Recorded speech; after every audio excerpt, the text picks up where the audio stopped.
जय भोलेनाथ दोस्तों, हम पहुंच चुके हैं सुल्तानगंज, जहां से जल लेके हम आगे हो जाएंगे महादेव के पास। उससे पहले हम बताएंगे आपको कि सुल्तानगंज के बारे में जो भी हमें जानकारी मिली है या मिलेगी। हर महादेव, हर महादेव, महादेव महादेव, ओम वासुदेवाय नमः। देखिए ये सुल्तानगंज के भव्य घाट का हम लोग दर्शन कर रहे हैं अभी। यहाँ पे अजगैबीनाथ बाबा का मंदिर भी है ना।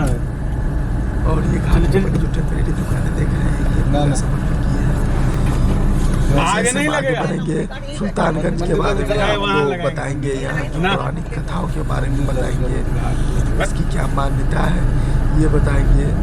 और ऐसे करके हम जैसे जैसे आगे बढ़ेंगे आपको अपडेट करते चलेंगे कि अगले वीडियो में क्या है और पिछले वीडियो में क्या था, ये आपको दिखाते चलेंगे। सबसे पहले सुल्तानगंज का और यहाँ के मंदिर ये स्कॉर्पियो के बगल में हम लोग अपने हैं खिलाड़ी बताएंगे आपको। बाकी मुकेश जी अविश्वसनीय आप बताइए। हो जाता है कि जैसे ही ये उत्तर वाहिनी गंगा बहती है तो वो जगह पवित्र, वो जगह शुद्ध हो जाता है। चीज़ें आपको बताऊंगा कि भगवान श्री राम भी यहाँ से जल लेके बाबा बैजनाथ धाम में जल अर्पण किए थे। बहुत सारी चीज़ें हैं, एक एक करके आपको बताया। धनुष ऐसा है कि जब गंगा माँ को भागीरथ लेके आ रहे थे उत्तराखंड से चलते हुए सीधे जब यहाँ तक पहुँचे तो यहाँ पे एक ऋषि हुआ करते थे। वो ऋषि किसी कारण से क्रोधित हो गया और वो उनका जो यज्ञ कर रहे थे वो या तप कर रहे थे वो भंग हो गया। तो वो जब भंग हुआ तो फिर वो गंगा माँ को सोख गए, वो मतलब वो अपने आप में विलुप्त कर दिए गंगा माँ को। तो भागीरथ जी बहुत काफ़ी नाराज हो गए। भागीरथ जी भगवान शिव के बहुत बड़े भक्त थे।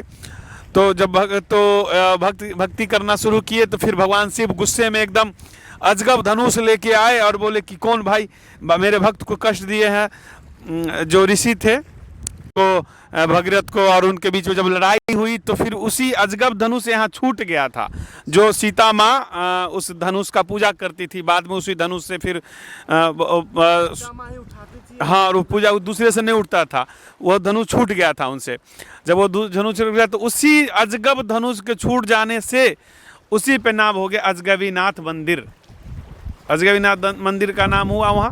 एक और धारणा और कथा बोली जा रही है कि अजगैबीनाथ जो हमारे बाबा थे वो हर रोज यहाँ से जल लेके सुल्तानगंज से और देवघर जाते थे, बाबा के दर नगरी जिसका नाम बाबा धाम, बोल बम, देवघर, न जाने कई नाम। नहीं, बिल्कुल आपको सही जानकारी है। और एक बाबा हुआ करते थे जो उनका सिद्धार्थ भारती नाम हुआ करता था, जो वो बहुत बड़े भक्त थे भगवान भोलेनाथ का। तो यहाँ से वो डेली स्नान करके सुबह सूर्य बेला में उठ के डेली वो भगवान शिव का जल यहाँ से जल लेके अर्पण करने चले जाते थे देवघर, जो झारखंड जिला में पड़ता है। यहाँ से 114-15 किलोमीटर के आसपास दूरी होगी पैदल यात्रा में, और बाई रोड 105 किलोमीटर पड़ता है। तो भगवान भोलेनाथ एक बहुत दिन से ये लगातार कई वर्षों से जब ये पूजा पाठ कर रहे थे, एक दिन भगवान भोलेनाथ इनसे खुश हुए और बोले कि भक्त आज ऐसा करो कि हम वहीं पे एक बार प्रकट हो जाएंगे और तुम वहीं जल अर्पण किया करना, तुम इतना दूर मत आया करो। तो भगवान यहाँ आए और स्वयं प्रकट हुए। एक कथा ऐसी भी है कि भगवान खुद आके यहाँ प्रकट हुए और भोलेनाथ का खुद से मंदिर तो उसका नाथ से अजगैबीनाथ मंदिर पड़ा। ये भी एक कथा प्रचलन में है।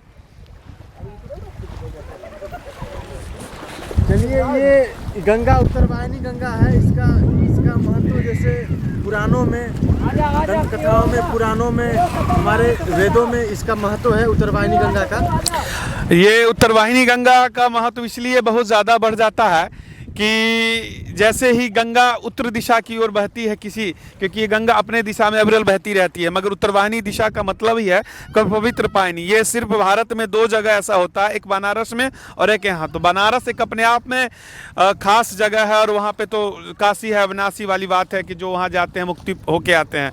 तो सुल्तानगंज एक ऐसी जगह है जहाँ पे आप समझिए कि जीव एक बार आप आए और माँ गंगा के में स्नान कर ली तो सारे जीवन का पाप धुल जाता जाता है, एक ऐसी भी कथा है और ये कथाएं सच्चाई है। ऐसा नहीं कि कथा है, दंत कथा है, ये हमारे उपनिषद पुराण सब कुछ में लिखा, रामायण में भी दर्शाया गया है। तो ये सारी चीज़ें सच्चाई है। ब्रिज के बारे में, ये ब्रिज माँ गंगा के चीरते हुए बन रही है। ये ब्रिज आपको साउथ बिहार और नॉर्थ बिहार को जोड़ती है। ये बिहार, ये आपको इस साइड जो है साउथ में आपको भागलपुर से जोड़ेगी और ये आपको नॉर्थ में डुमरिया, खगड़िया, सहरसा, मधेपुरा होते हुए नेपाल उपल जाना आपको बहुत आसान हो जाएगा निशान जी। तो इसलिए ये पुल का निर्माण हो जाने से आपको यात्रा करना बहुत सुगम हो जाएगा। नेपाल वाले लोगों को या सहरसा, मधेपुरा, दरभंगा वाले लोगों को बहुत सुविधा हो जाएगी। तो ये पुल बहुत अपने आप में खास है और ये एक तरह से कहिए कि विकास की गति भी बहुत तेज बढ़ जाएगी। विकास की गति बढ़ जाएगी।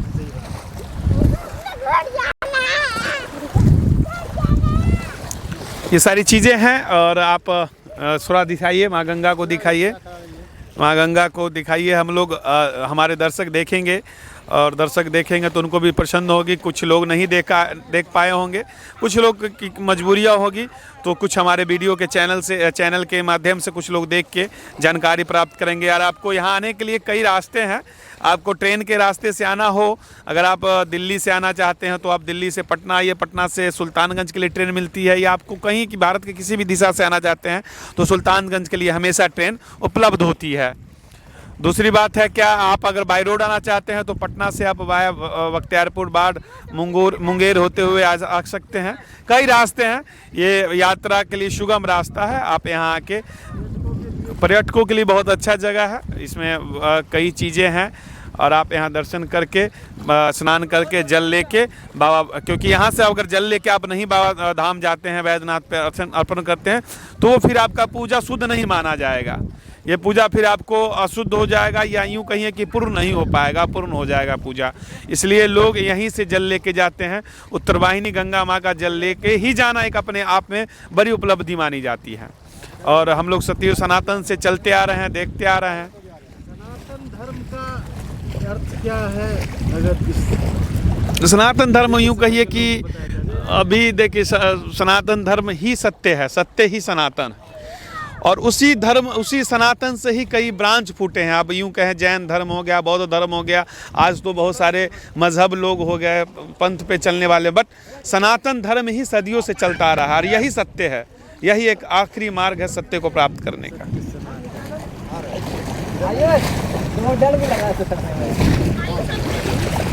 ये पुल का बारे में आप अच्छे से इसको कीजिए ताकि इन फ्यूचर अपने दर्शकों को, हाँ। और ये आपको एक चीज़ मैं आपको अपनी तरफ से ऐड कर, कैमरा थोड़ा सा आप उस मस्जिद की तरफ कीजिए जो हम लोग को आक्रमण हुआ, या यूँ कहे कि हम लोग पे आक्रमणकारियों ने जिस तरह से हमारे देवी देवताओं पे, यूँ कहे कि जब हम 16वीं शताब्दी औरंगजेब के ज़माने में वो मस्जिद बनाया गया था, उस समय से ये क्योंकि वो पहले सूर्य देव का मंदिर था और बहुत सारे अभी भी यहाँ पे आप चित्र देख सकते हैं थे। पार्वती मंदिर थे, पार्वती देवी की मंदिर थी, दूसरा क्या सूर्य देवी के भी मंदिर थे। तो यूँ कह सकते हैं कि आप ये आक्रमणकारियों द्वारा कब्जा किया गया है। ये मस्जिद वगैरह पहले नहीं थे, मगर 16वीं शताब्दी में मस्जिद बनाया गया है। और आप जैसे ही कभी जाएंगे, अगर मौका मिलेगा तो आप ज़रूर जाकर देखिएगा। हमारे दर्शक से भी अनुरोध रहेगा, हम लोगों ने तो देखा ही, आप देखिएगा तो आप लोग को एक कचोटती रहेगी बातें कि हमारे पूर्वजों ने कितना दुख सह के चीज़ों को, बहुत चीज़ें उपलब्धि प्राप्त की है, आज़ादी, ये बहुत सारी चीज़ें जो सत्य को बचाया या धर्म को बचा के रखा है। तो बहुत सारी चीज़ें हमें लगता है कि एक बार हमारे दर्शकों को ज़रूर जाना चाहिए। कोई भी हो, सच्चाई को तो दर्शक को हमारा पहुँचाना कर्तव्य है।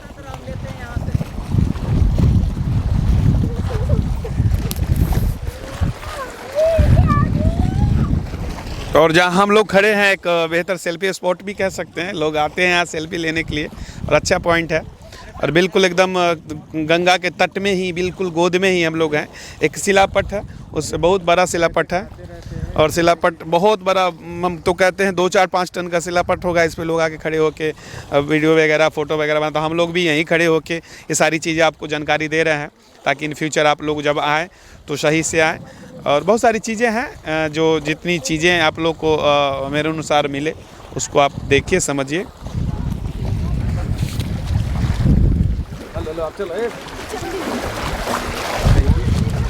जी धन्यवाद।